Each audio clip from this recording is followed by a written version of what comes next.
Good morning. Welcome to Stock Market Today for Wednesday, February 26th, 2020. And I am your host, Dan Russo, Chief Market Strategist at Chaikin Analytics. Find me on Twitter at Dan_Russo_CMT. Stock Market Today brought to you today and every day by Chaikin Analytics. Head over to chaikinanalytics.com/today, where you can sign up for a free email where we get most of the content for this show, as well as give you daily stock ideas to consider. Hit your inbox every trading day before the market opens. So pressure continues as U.S. equities were sharply lower in Tuesday's trading, ending just off the session's lows. S&P 500 has declined by more than 3% on back-to-back days for the first time since 2015, and since 1987, there have been 10 such declines. Investors seem to be shifting their focus to the spread of the coronavirus outside of China. All sectors finished lower on the day, with energy and materials the worst performers. Staples and utilities were relative outperformers, though still lower on the day. Treasuries were stronger across the curve as the 10-year yield hit a new all-time low. Dollar was down on the major crosses. Gold finished off 1.6%. WTI crude closed down by 3%. And as we get to the desk this morning, futures have been all over the place this morning, now trading higher by about 40 basis points. Asian markets were broadly lower overnight, with Australia the worst performer. European markets are trading lower, with Germany underperforming. Treasuries are weaker, and the curve is steepening. The dollar is stronger against the yen and the euro. Gold is trading flat. WTI crude is down about 1% here in pre-market trading. So as we look at the S&P 500, we kind of went through this near-term support level like a hot knife through butter after back-to-back 3% declines for the S&P 500. We're now looking for support in the 3,000 to 3,100 range. And I do note that roughly around 3,050 is a 10% correction from the all-time high that we were at just 1 week ago. RSI has become oversold for the first time since August, and Chaikin money flow is bullish. So just kind of taking a look at what's going on here, right? Obviously, some near-term technical damage has done. All eyes are now on this 200-day moving average at about 30.44, which lines up with that 30.50 area that marks a 10% correction for the market. I would also note that that lines up relatively well with the October breakout from the summer consolidation. I'm not saying we have to get there, but as we think about levels and what's going on, what's interesting to me is our proprietary overbought, oversold indicators for the three main markets, whether the SPYs, the Qs, or the IWM, still have room to oversold conditions. So I think we want to wait for oversold levels on those short-term metrics and get a gauge for where the market stands relative to key support levels to get our guide. So what are we talking about in our market today? In our market in a minute, S&P falls by more than 3% for a second consecutive day. Generally sees a near-term bounce. We look back at the 10 times that this has happened since 1987, and whether you're looking out 5 days, 10 days, or 21 days, basically 1 week, 2 weeks, and 1 month of trading, respectively, you do tend to get a near-term bounce. Sentiment gauges move towards fear as concerns around the spread of coronavirus outside of China. And as we said, futures do point to a higher open here today. But you can see the damage that was done yesterday when we look at the power bars and look at the major indices. The Dow down over 3%, 1 to 7 bulls to bears. S&P 500 down 3.06%. 43 to 14 on the bull bear ratio there. NASDAQ was a slight outperformer on the day, but the power bar ratio goes bearish here as well, 12 to 15. Same with small caps, which were an underperformer, 266 to 351 bulls to bears. Bonds rallied, sending yields lower. We'll take a look at that chart a little later in the show. According to the Chaikin Power Bar, large cap stocks are more bearish than small cap stocks. Major markets are mixed. Our stock of the day, Dropbox. DBX comes to us from the software space. Was down 5% yesterday, but does have a very bullish rating due to very strong earnings performance, very strong price volume activity, and positive expert activity. The financials are poor, but when we look at the 20 factors, we come out with that very bullish rating for a stock that's in a strong trend above the trend line. Strong industry groups. Software is still a strong group. Remember, we looked at that yesterday.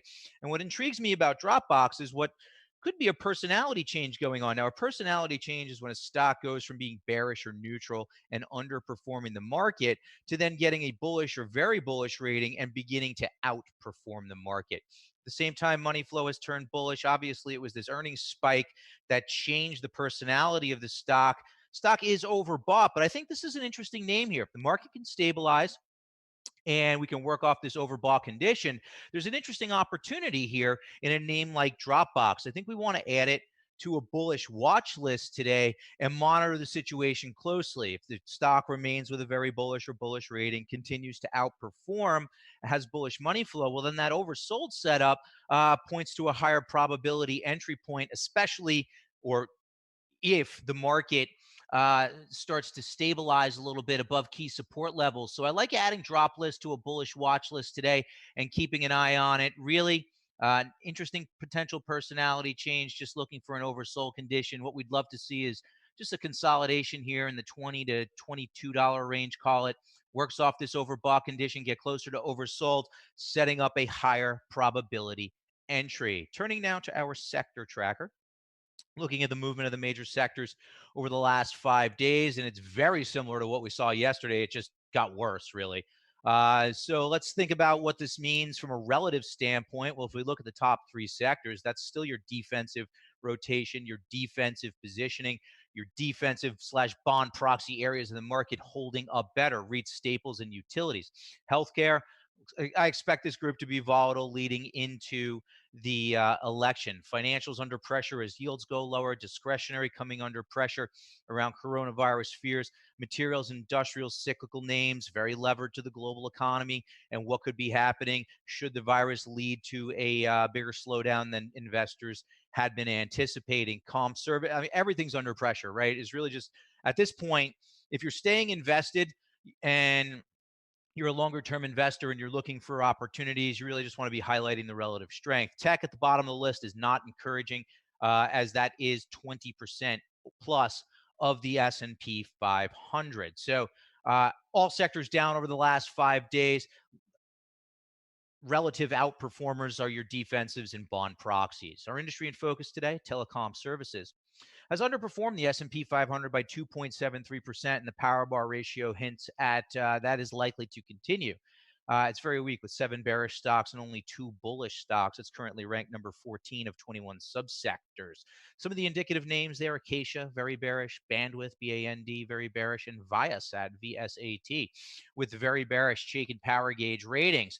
And as we look at the fund, I would say it's a mixed to bearish picture here for the fund itself. And the reason I'm saying it's mixed is because the ETF rating is neutral for XTL. There's your ratio.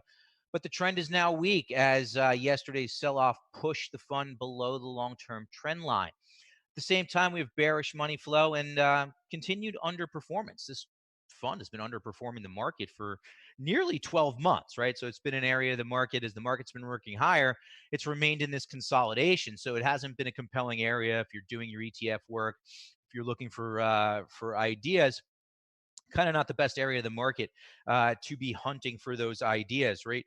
We're looking at an overbought condition here for the overbought oversold indicator, bearish money flow indicating that it's under distribution. So we have to start thinking, if we're looking at a group like this, about the downside range here being tested, right? $64 to $66 being downside support. But I don't see a lot that gives me confidence that we're likely to break out of this consolidation. Now, relative strength had been improving of late, but still not enough there to get me excited and to get me to think that this group is likely to break out in the near term. Best case, likely continue to be in the consolidation. Right now, we are in the middle of the range. Taking a look at what's trending now. Yesterday's S&P 500 gainers and losers that were movers and shakers. Hewlett Packard's earnings sent that stock higher by 5.6%. With all the macro news and the coronavirus news, it's easy to kind of forget that companies are still reporting earnings. With the Hewlett Packard print, Xerox goes along for the ride, up 4.5%, as those two are in potential tie-up. Regeneron caught 2 upgrades yesterday, which helped that send that stock higher by nearly 4% on the day. Also notice that it caught 2 more upgrades and a downgrade here this morning. Keys, KEYS, up 3% following their earnings announcement. And Perrigo had one of their drugs approved. That was enough to send this neutrally rated stock higher by 2.68% on the day. Loser side of the board, taking a look at that, American Airlines trades to a 52-week low, down 9%. Obviously, the travel and leisure areas of the market have been and remain under pressure due to coronavirus fears. We'll see that in a couple of other names here. Oxy down with crude oil, down 8.33%. Love, another airline stock. That's Southwest down 8.2%. Live Nation, obviously part of that travel, leisure, and entertainment area of the market. Live Nation down 8% on the day. And same goes for Marriott, right? Lump that into the same group, down nearly 9% on the day. So let's dive into the charts now. On Wednesdays, we look at sentiment, and sentiment becomes more fearful. Now, we're looking at the CBOE equity put call ratio, and you can see we've backed off these overly exuberant readings that we saw back in the January timeframe due to fears around coronavirus, but we still haven't hit these levels that have really marked solid buying opportunities in the past. We haven't gotten to the point where fear is overly pervasive, at least not based on this indicator, right? A lot of work to do to get back up to those levels. We're not there yet. The VIX, on the other hand, is probably telling the more real-time story of what's going on with investor sentiment. Big VIX spike, right? When we were talking last week or in our note, the VIX was down here with a 14 handle. Big spike over the past few days, up to 27 as the market has sold off. This tends to be very much a coincident indicator moving with the market. I will also point out, as I do in my note today, that the CNN Fear Greed Index is down to a reading of 22, and that is a level that is classified as extreme fear. But just for a little context, back in December 2018, that reading actually got down to a 2, single digit 2, not 22. All right, so sentiment moving towards fear and away from greed, which you would expect here with the market selling off the way it has over the past 4 days and actually accelerating to the downside over the past 2 days. Taking a look now, one of the key areas that I'm focused on, as always, is semiconductors. And I'm pointing it out today because they've fallen back into this relative support zone. Top main panel of the chart is SMH relative to the SPY. So the VanEck Vector Semiconductor ETF relative to the S&P 500 ETF. And you can see we kind of went into this consolidation, above support, and we've now pulled back, right? Semis have been lagging with this sell-off. They've been going down harder than the broader market over the past few days to pull us back into this near-term support zone. Now, from a trend perspective, we are still above the 200-day moving average. But what's interesting to me is we've had a bearish divergence, right? As the ratio was making higher highs, the RSI was making lower highs, and we're really watching this zone closely now.